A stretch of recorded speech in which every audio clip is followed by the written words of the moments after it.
So you want a balanced budget amendment? Yes.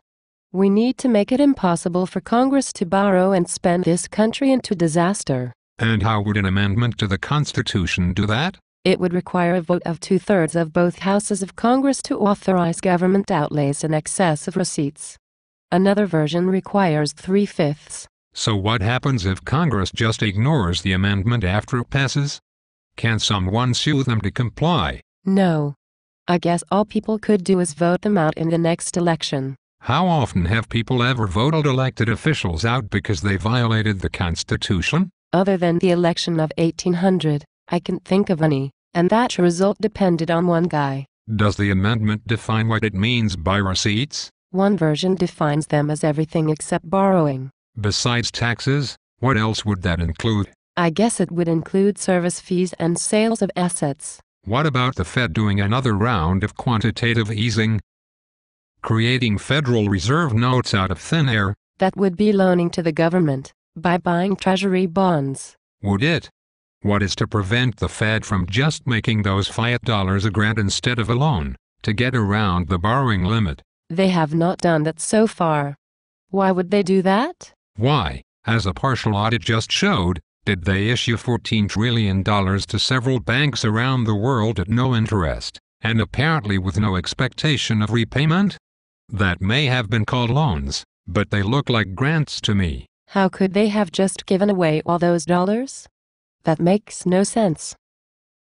Because it does not cost them anything. It might dilute the value of dollars, but when you can print as many as you need, that hardly matters. Maybe the amendment needs to be revised to also exclude grants from the Fed. How would you word that? Do you want to entrench the Fed by naming it in a constitutional amendment?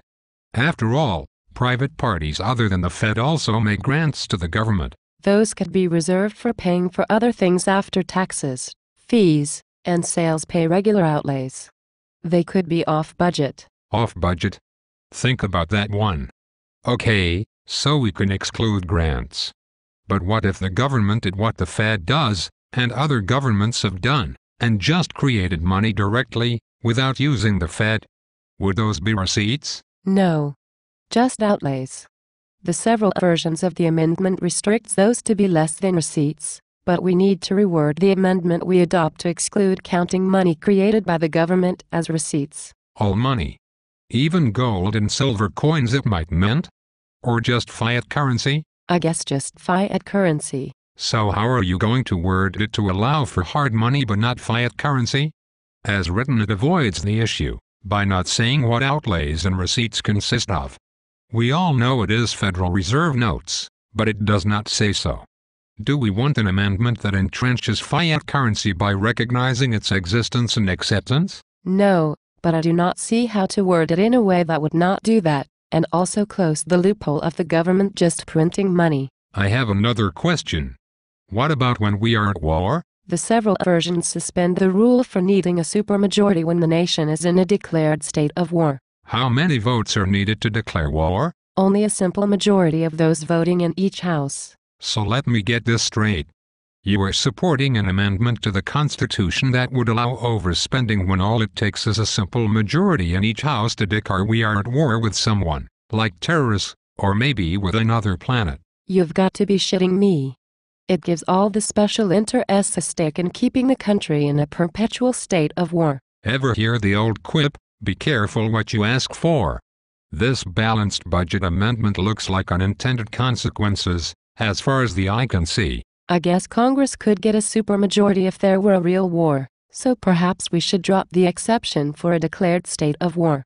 Does not one of the versions of the amendment also call for reducing outlays in proportion to negative growth in the gross domestic product? Yes. Does it make any sense to entrench in the Constitution a nearly meaningless figure like gross domestic product that increases when the government just moves money around? No. That is an idea only an economically illiterate congressman would come up with. That takes us back to the problem of fiat currency, and that is our real problem. It is futile to try to balance budgets as long as the government or the Fed can create something out of thin air that is made legal tender, that people have to accept in payment for debts. How did fiat currency ever become legal tender? After the Civil War, the Union government did not have enough hard currency, gold and silver, to pay its debts, so it paid them in fiat currency called greenbacks. A creditor sued, demanding hard currency, and lost in the Supreme Court. Then creditors tried to pay their own bills with the greenbacks they had been forced to accept, and people refused them, until the Supreme Court ruled against those as well. The cases are called the legal tender cases, and the precedents have been used ever since, driving hard currency out of circulation, as Gresham's law predicts, until only paper money not backed by anything was all that was left in circulation. Every other country did the same thing, until now we have a world economy built on nothing but debt supported by nothing but more debt. So what we really need is an amendment to forbid fiat currency as legal tender. You got it. If only hard currency were legal tender, deficit spending would be almost impossible. So how do we get support for an amendment to do that? Probably not until the world economy crashes and those in power are left with no other choice.